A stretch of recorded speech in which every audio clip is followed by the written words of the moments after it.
Hi, everyone, and welcome to the Inside Scoop. I'm CNET's Kara Suboy, joined by Senior Editor Donald Bell. And Donald, we are talking all things CES 2013. That's the Consumer Electronics Show. Happens every year in Las Vegas and roughly the second week of January.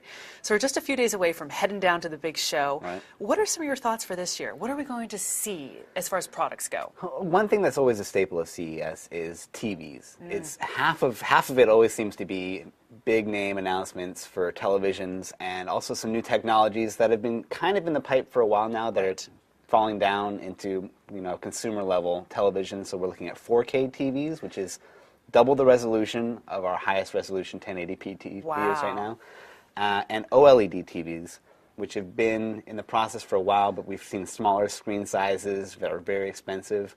Hopefully now we're going to be hitting an equilibrium of screen sizes and price to make them more attractive to consumers. I remember a couple years ago the rage was 3D TVs. So it looks like that fad has passed or onto a new trend. Yeah, that's kind of like people take that as a given now in any TV they're going to buy. I heard that one of the things editors are keeping an eye out for is streaming and connectivity and products like Roku and other competitors. Right. There's that continued push to make the living room all the more wireless, especially now that Apple has pulled their connection port to their phones and their tablet.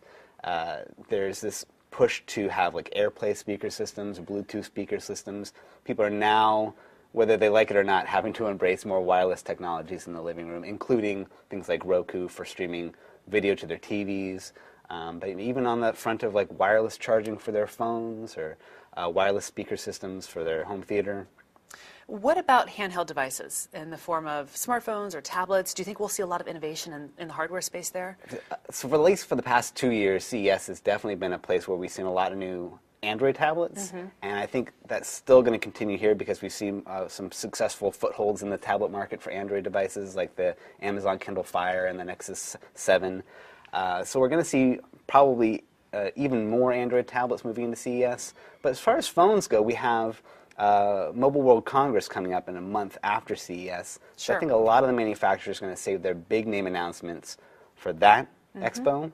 And then we'll see some phones here, but nothing that's going to really make a lot of headlines, except maybe some fireproof, waterproof phones, things like that always seem to trickle out that are fun to demo, but not really the things that people get excited about. And speaking of companies sort of wanting to release products on their own schedule, we learned last year that Microsoft would no longer be participating in CES. Yeah. What kind of impact will that have on the show this year? Well, it takes a big brand name off of the show floor, but that also leaves space for other people to come in and take it over. So there's a vacuum there, but I'm sure it's going to be filled by a lot of other manufacturers.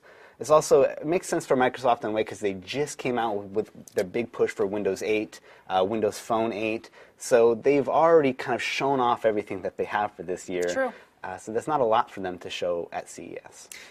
This will be my 4th CES. How many have you gone to? This will be, I think, 4 or 5, yeah. Is there anything that you can share with our viewers that you're doing to prepare right now before you head down? Just exhaustion, preparation, just taking my vitamins, taking care of myself, But yeah, it's rough because you're on your feet all day.